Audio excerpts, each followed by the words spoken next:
喺珠海呢邊咧，究竟係租樓好啊，定係買樓好啦？Hello， 各位香港嘅各位朋友仔，大家晚上好啊！歡迎收睇阿 Son 嘅呢個頻道。咁阿 Son 咧，簡單同大家介紹下。咁阿 Son 咧係從事房產咧已經11年㗎啦，一直咧都係為華發去做一個服務嘅。咁依家阿 Son 出嚟做自媒體啦，希望可以得到大家嘅一啲認可啦，同埋服務到大家嘅。今日要討論嘅兩個話題。咁第一咧個咧就係咁喺珠海呢邊咧，究竟係租樓好啊，定係買樓好啦？咁其實呢兩樣嘢咧就唔衝突嘅嚇。咁租樓就租樓好啦，租樓有咩好處咧？第一咧就係比較靈活。咁我哋揀咗一個片區嚟住嘅話，如果呢度住得唔合適，或者配套唔方便，或者唔係好理想嘅情況下，咁我哋可以隨時去揾另外一個片區啲屋苑啦，或者住落嚟嘅話，你覺得呢度環境各方面啊，小區唔係好啱自己嘅情況下，咁你要隨時去換一個屋苑咧，都係損失啦，係比較細啦。但係如果你係買咗樓，咁就另外一個説法啦。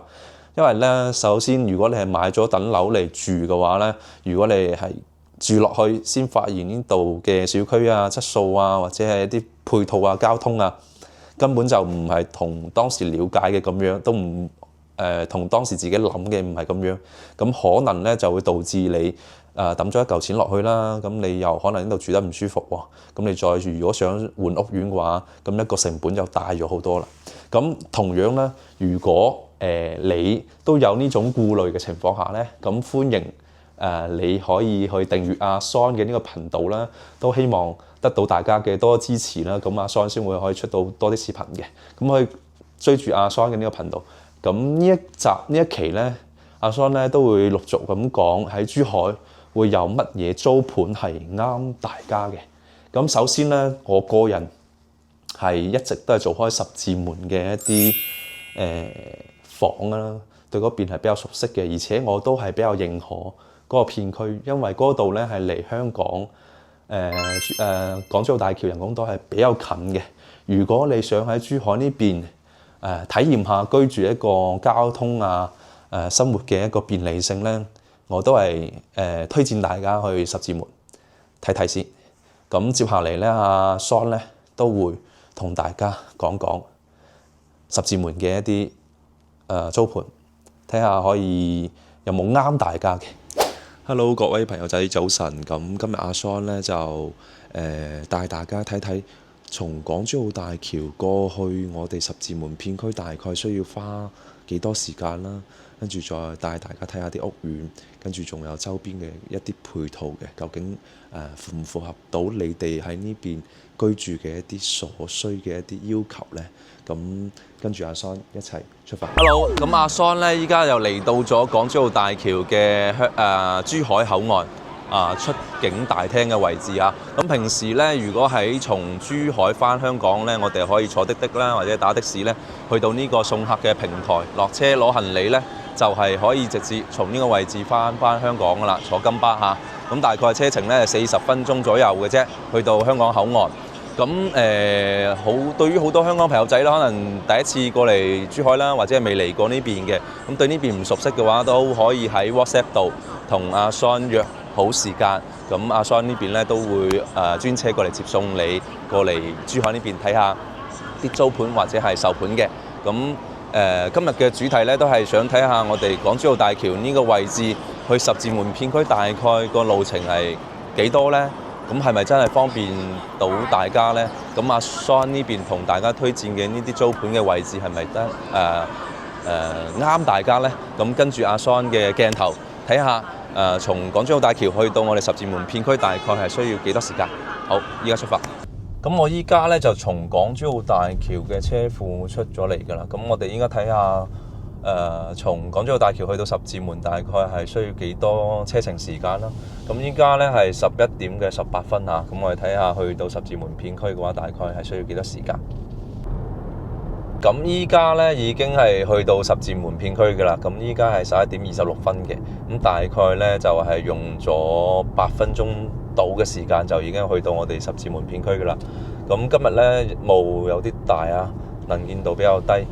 如果清晰度高啲嘅話，成個十字門真係好靚嘅。呢邊夜晚嘅夜景仲靚。咁對面咧就係我哋嘅澳門啦，前面嗰座大廈咧就係華發嘅珠海中心啦，都係華發嘅總部嘅位置嘅。咁啊，瑞吉酒店啦都係嗰個位置嚇。右手邊咧就係我哋依家球務新城嘅一啲屋苑。依家搭緊棚下面嗰啲咧就係華發商都3期嚇，預計嘅話係明年6月份先可以開到業嘅。咁2期、1期咧已經係開業緊㗎啦。Hello， 咁阿 Son 咧依家嚟到咗十字門嘅華發商都嘅位置啦。啱先我哋都 check 過嗰個時間嘅距離啦，大概從港珠澳大橋去到我哋十字門咧，大概係10分鐘都唔使嘅，大概咧就係8分鐘到9分鐘左右嘅啫。咁啱先阿 Son 咧佢開車嘅車速咧都係80到90之間嘅啫，開得好慢嘅。按照呢個時間嘅速度咧，都係8到10分鐘就可以到十字門㗎啦。咁依家阿 Son 所在嘅位置咧，就係位於十字門嘅華發商都2期嘅位置嚇。咁呢度咧都係成個十字門最中心嘅一啲商業嚟㗎啦。因為成個十字門咧都係由華發去做一個打造嘅。咁呢邊嘅配套咧係華發拆資咗3600個億去做嘅一個配套。咁呢邊咧佢嘅規劃都做得非常之好啦。呢邊嘅住宅同埋個商業咧係全部分開咗㗎。咁你可以睇到我哋後面嘅住宅咧樓底下咧係冇商鋪嘅，所以咧呢邊係純商業，全部都係由華發商都去為住宅嘅人群去做一個服務。咁呢個位置咧佢好喺邊度咧？咁可以睇到3個地標啦。咁對面咧就係橫琴嘅 IFC 啦。今日個霧可能有啲大，大家都睇唔到。咁咧仲有呢個位置咧就係我哋華發嘅總部珠海中心就喺呢個位置。咁喺右手邊咧都可以睇到嘅就係我哋澳門嘅電視塔。呢邊咧就係華發商都3期啦，大家可以睇到啦，佢外立面都係做緊嘅。咁入邊咧做緊啲室內嘅一啲裝修，但係基本上入面嘅一啲鋪位咧已經係被租滿晒㗎啦。因為喺珠海華發嘅商都係好多品牌都係爭住入嚟去做嘅。咁我哋依家目前可以享受到嘅話就係2期嘅華發商都啦，呢度係最近住宅㗎啦。或者係去到1期嘅會展中心嗰邊都有華發商都嘅，但係嗰邊咧係因為近會展中心，所以嗰啲商業配套啊、餐飲啊、或者係啲 shopping 啊嗰啲嘢咧就冇嘅，因為嗰邊會展中心都係以食為主嘅，茶餐廳為主啦、剪頭髮啦呢啲係比較興業少少嘅，就喺嗰個位置。咁如果要齊全少少，肯定就係喺華發商都2期呢個位置㗎啦。咁呢個位置咧都更加靠近大家住嘅屋苑。一落樓咧，就可以去到我哋呢度噶啦。你可以行街、食飯、睇電影，全部都可以喺度做到。而且呢度咧仲有AEON嘅超市都喺呢度嘅。咁喺十字門呢度咧，除咗離港珠澳大橋近啦，咁商業配套咧又係方便啦，一落樓就有啦。而且呢邊嘅華發商都嘅體量係比南屏嘅我哋最老牌嘅華發商都要大2.5倍嚇。咁所以呢度以後3期開業之後咧，啲業態咧會更加豐富。咁你喺呢邊住咧，所有嘅衣食住行啊，或者你購物啲牌子嘅嘢，你都可以選擇得更加多。咁交通去港珠澳大橋近啦，咁食嘢、行街、睇電影又有啦。咁仲有一樣嘢咧，就係要可以同大家分享下嘅，就喺右手邊呢個位置咧，可以睇到下有個叫做十字門站嘅。咁都係喺珠海唯一一條係走地下嘅一個城軌。咁呢條城軌咧係從拱北嘅珠海站到我哋十字門呢邊咧有幾個站點嘅。目前開咗嘅話就係十字門站，跟住下一個站咧就去到橫琴金融島同埋橫琴口岸同埋橫琴長隆同埋珠海機場嘅。咁我哋咧都係可以喺手機度就可以購票㗎啦。咁有陣時，如果我哋話要過澳門啊，或者要過去拱北啦，咁冇辦法嘅。喺珠海咧，你上落班高峰期點樣都塞車㗎啦。任何一個1線城市或者2線城市都好，上落班高峰期一定係塞車嘅。咁有呢條咁嘅城軌輕鐵咧，有咩好處咧？咁平時如果我哋真係要約到呢個時間點要去澳門啊，或者係去到拱北食飯啊，咁你又唔想喺路上打車塞車嘅話，咁就可以喺手機 app 度啦去購票啦。咁睇好嗰個時間段嚇，咁呢度一般嘅話，個車嘅班次咧係20分鐘到30分鐘嘅一班次嘅。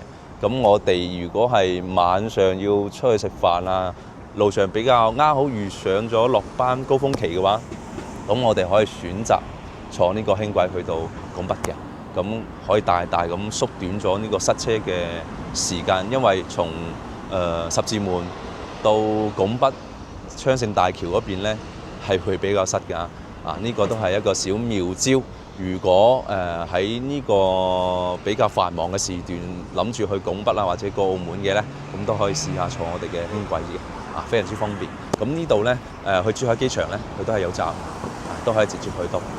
所以咧喺十字門呢邊住，所有嘅配套都非常之方便。咁阿 Son 咧先係咁極烈咁去同大家推薦喺呢邊去租屋住嘅。咁好啦，依家阿 Son 咧就帶大家去睇下今日有乜嘢好嘅租盤俾到大家嘅。咁我哋依家去睇睇。Hello， 咁阿 Son 咧就嚟到咗為大家推薦嘅屋苑嘅樓下啦。大家可以睇睇下，成個屋苑咧佢綠化都係去到35%嘅，但係呢個小區咧佢就唔大嚇，一共咧就係得3棟樓嘅啫。因為十字門呢邊嘅規劃問題啦，所以導致咧佢冇辦法做一大塊地嘅一個項目嚟嘅。呢邊基本上咧都係每一期都係細細塊，都係3棟啊4棟咁樣嘅一個組成㗎嚇。咁今日阿 Son 帶你睇嘅呢個單位咧，就係位於喺我哋依家呢個球新城呢個位置。咁等間我哋上去樓上睇睇究竟呢個單位係生成咩樣咧？咁我哋依家上去睇睇。咁我哋依家咧就嚟到咗我哋流動嘅大堂啦。咁每個入戶大堂咧都係架空咗有6米高㗎嚇。咁呢度咧都會有個風雨連廊嘅，平時落雨啊或者有太陽啊都唔會怕俾曬到同埋淋到嘅。咁我哋呢邊入啦。咁我哋呢邊入戶大門咧都係好紮實㗎嚇。平時我哋翻嚟咧可以嘟卡或者係按一個門牌號，或者係呼叫保安呢邊咧都可以叫佢哋去幫我哋開呢個門嘅。咁我哋依家入去睇下。咁我哋先落去睇下我哋嘅車庫係點樣嘅。咁對於好多香港嘅朋友啦，可能屋企係有揸電車嘅，或者係到大陸呢邊咧都有諗住去買啲新能源嘅電車。咁你租屋落嚟咧，要解決嘅問題就係我車要叉電。咁好多人咧就係擔心啦。我車如果係電車嘅話，我租咗車位冇充電樁點算？咁唔需要擔心啦。咁喺球新城呢個屋苑呢度咧係有公家嘅充電樁㗎嚇。你只要停好車喺呢度，跟住呢度係有二維碼嘅。呢個有二維碼，你係可以直接掃碼，跟住就充電㗎啦。咁呢邊咧佢都係華發啲充電樁嚟嘅。咁呢個咧都係解決咗大家啦喺珠海呢邊租屋車停放或者係充電嘅問題。咁你可以睇到咧，成個屋苑佢樓下嘅車庫咧，全部都係有地平漆㗎，非常之乾淨企理唔需要擔心喺呢邊啲車會食塵點嘅。成個環境大家可以睇到非常之靚仔啊！我哋依家咧就係喺車庫入去嘅一個大堂啦。首先入嚟咧，呢度係有信箱位啦，但係啲信箱可能大陸依家都基本上唔用㗎啦。咁再入嚟因為呢度早期咧有啲單位咧係無坯賣嘅，所以咧好多都有部分業主都係依家裝修，所以依家做緊呢啲保護嘅措施。咁我哋呢邊入嚟，你可以睇到啦。呢邊咧係3部電梯㗎，3部電梯嘅，所以咧平時我哋上落電梯嘅話，唔需要擔心會等電梯等得耐嚇。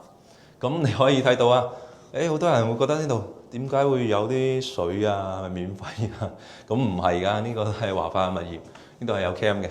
咁你如果平時屋企冇水又懶得叫外賣你可以落樓呢度check一程或者攞一聲，跟住呢個數碼落單就得㗎啦。呢度有寫好大概幾錢嘅，大概幾錢嘅。咁呢邊咧都係住咗人㗎啦。咁我哋呢邊咧就上電梯。咁依家阿 Son 咧就嚟到琴澳新城嘅一個屋苑，咁依家介紹大家睇下一個單位，140平嘅一個4房嘅單位啊。咁呢邊一入嚟咧係一個獨門獨戶嘅，你可以睇到呢個位置全部係可以自己用噶。旁邊嘅話就係一個消防通道位置啦。咁有任何嘅啲緊急嘅情況下，電梯用唔到咧，我哋呢度係最快可以用到呢個消防通道嘅嚇。咁呢個位置咧，你都可以放啲活動嘅鞋櫃啊，或者你係有啲騎單車嘅一啲愛好嘅話，你單車咧都可以放喺門口嘅。因為我都聽講過啲業主講咧，啲輪胎咧可能會有啲塞啊嗰啲嘢，如果放入屋企入面咧，可能就唔係幾好。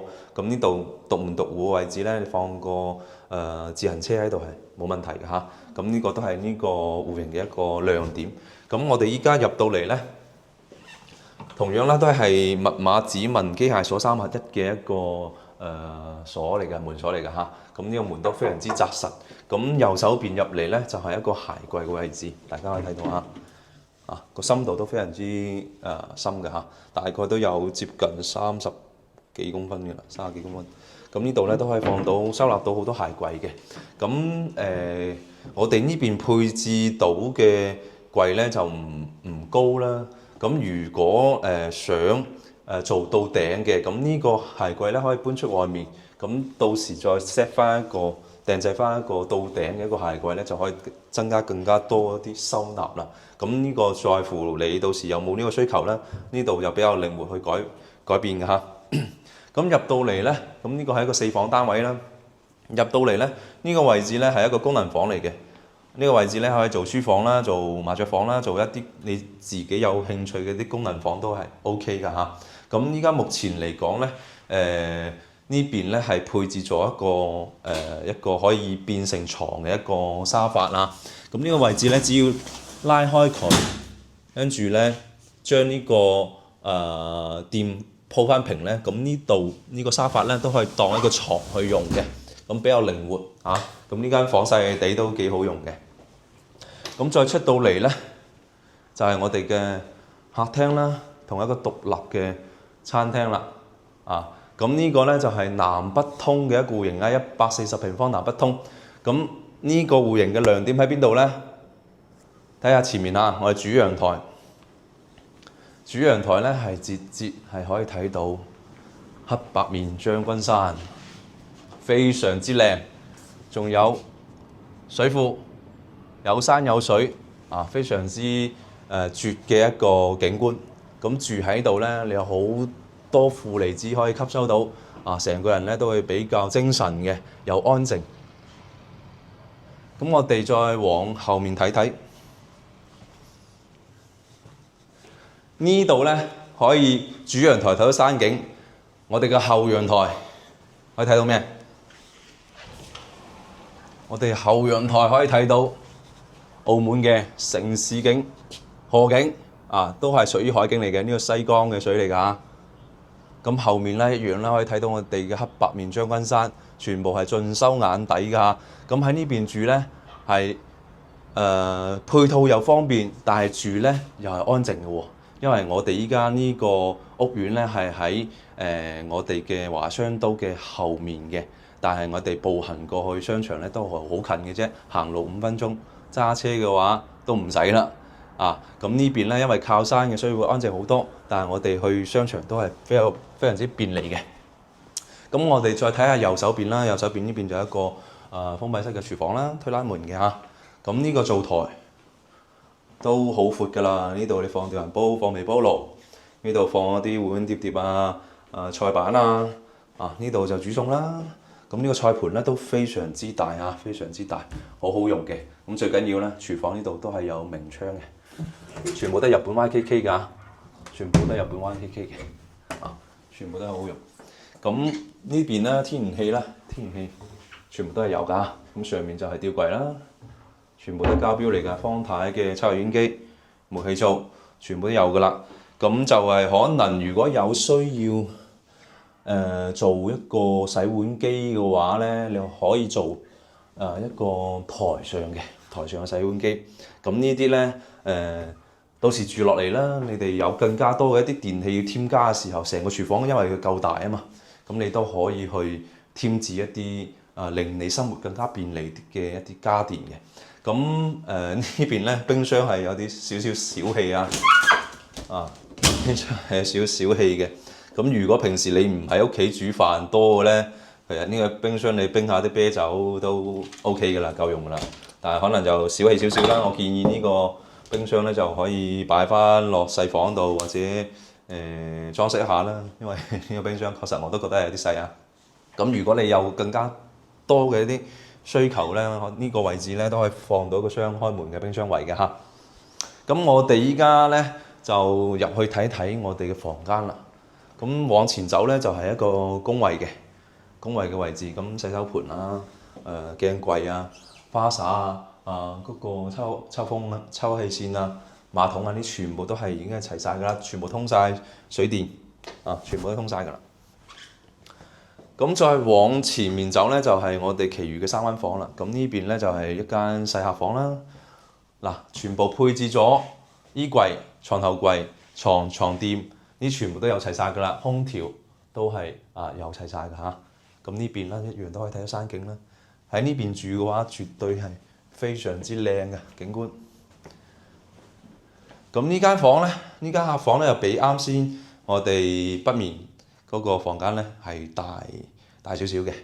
大家可以好明了睇到成個房間係大好多。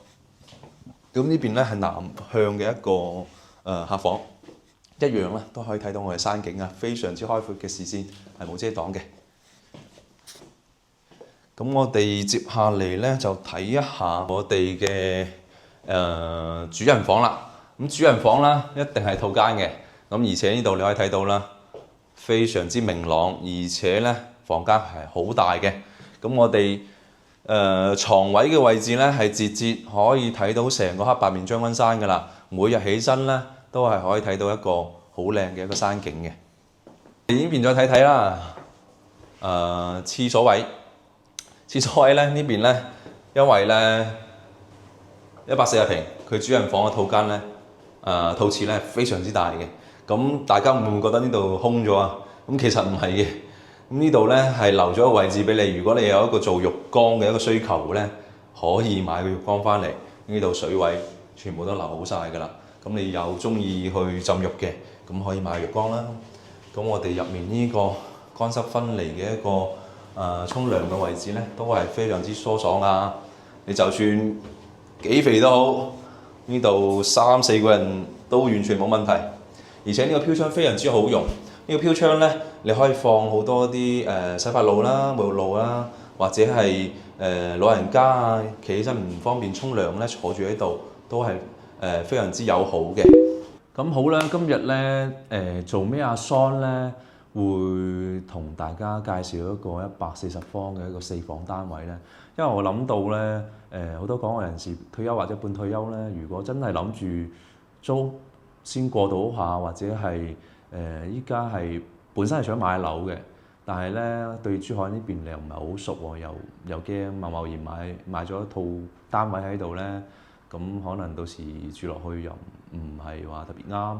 跟住依家好多房都係期房嚟㗎啦，你買咗落嚟，起碼都要等1年半載嘅時間嘅。咁你有呢啲顧慮嘅情況下咧，我都係建議你可以出嚟租住試住下，感受下珠海呢邊嘅一啲生活配套交通係唔係你所想嘅感覺咧？住落嚟係咪真係 OK 咧？咁起碼你如果係租嘅話，你損失嘅成本係比較少好多啦，係咪先？所以咧，阿 Son 今次拍呢一期視頻咧，都係想俾有呢種顧慮嘅朋友仔啦，或者係退休半退休嘅一啲香港嘅朋友，佢係冇諗住買樓嘅，但係又想喺大灣區呢邊去住，因為畢竟喺香港嘅話，物價高啦，你租屋或者係住嗰啲單位都唔係大嘅，咁辛辛苦苦已經係大半輩子啦。咁依家粵港澳大灣區咁好，係咪先？咁其實出嚟呢邊住過大陸呢邊住都唔係一件壞嘅一個選擇嚟嘅。咁對於退休生活嚟講，都係一件好事嚇。咁如果你都係有呢種諗法咧，咁可以keep 住阿 Sean 嘅呢個頻道啦。咁阿 Sean 咧會一直會同大家去講講石柱門周邊啲租盤嘅。咁今日阿 Sean 同你講嘅都係啲大單位140平方。咁點解會揀140平方咧？首先啱先講到啦，咁過嚟大陸住肯定想住得闊綽啲㗎嘛，係咪先？咁因為呢邊咧係開發商直租嘅，所以所有嘅嘢咧，啲家私家電全部都係配齊咗俾你。但係租樓咧有租樓啲少少弊端嚇，因為呢邊咧係已經係配置咗所有嘅家私家電俾你㗎啦。咁你到時如果咧，因為有好多人對啲家私家電可能每個人嘅喜好唔一樣啦，咁呢啲可能就會比較偏簡約少少嘅，咁就可能都係比較細少少啦。咁有啲客戶咧，咁可能會覺得呢度啲家具好似唔係好合心意喎。咁咧，咁阿 Sean 咧都係諗到呢一點嚇，所以咧就今期拍嘅係一個4房嘅視頻。咁可能3房2房大家都夠用㗎啦。咁我哋留翻一個房間咧，我哋去做一個雜物房啦，將呢啲茶几啊或者呢啲沙發啦，你覺得唔好睇嘅，我哋先放一間房度收納住，跟住我哋再去買一啲自己覺得好嘅一啲家具，佈置下自己呢個家，令到佢更加有溫度、溫馨一啲。咁到時住落嚟啦，覺得呢個片區珠海呢個環境真係好適合自己喎。咁我哋再考慮出去買房啦。咁你買咗啲家私家電，到時收樓之後你都可以搬過去㗎嘛，係咪先？咁係咪會好好多咧？咁都係阿 Sean 出嚟為大家做嘅第一個視頻咧，都係為大家考慮咗一下。有部分嘅香港朋友會顧慮呢一方面啊，所以咧今日Sean 咧就介紹咗呢個140平嘅呢個單位，景觀都非常之好，落樓行幾步路就係華發商都啦，跟住又有輕軌站，跟住翻去香港又方便，咁所以咧阿 Sean 咧就揀咗石柱門去為大家推薦一個租盤，大家最關注嘅啦，究竟呢個位置呢個配套，咁呢個單位要租幾錢啊？咁都好平嘅啫，喺大陸你租樓租唔得幾貴嘅。咁呢邊咧因為開發商直租啦，所以所有嘅房咧每個樓層嘅價錢都係 set 好咗嘅。咁我哋由低到高啦，你都可以睇到啦，因為呢邊係有景觀嘅，所以你矮層嘅係基本上睇唔到咩山景嘅，只可以睇到花園景。咁越高層咧，採光啊、通風或者山景嘅景觀都係會好好多嘅。咁呢邊咧，佢矮層同高層嘅差價唔會差好多啊。咁矮層咧大概係4400蚊起，咁高層咧大概係4800幾蚊到4900蚊左右嘅。咁如果係高層上下樓層咧，都唔會話浮動太厲害嘅啫。咁如果你係想要咁靚嘅山景嘅話，咁你就要揸緊時間約阿 Sean 啦。咁呢上面咧有阿 Sean 嘅WhatsApp 嘅，咁可以私信我或者係打電話俾我都冇問題。咁快啲去揾我去睇呢邊嘅單位啦，因為呢邊嘅高層嘅景觀嘅單位真係剩翻幾套嘅啫，租一套就少一套噶啦。今期嘅視頻咧就差唔多噶啦，咁就先同大家講聲拜拜先，拜拜。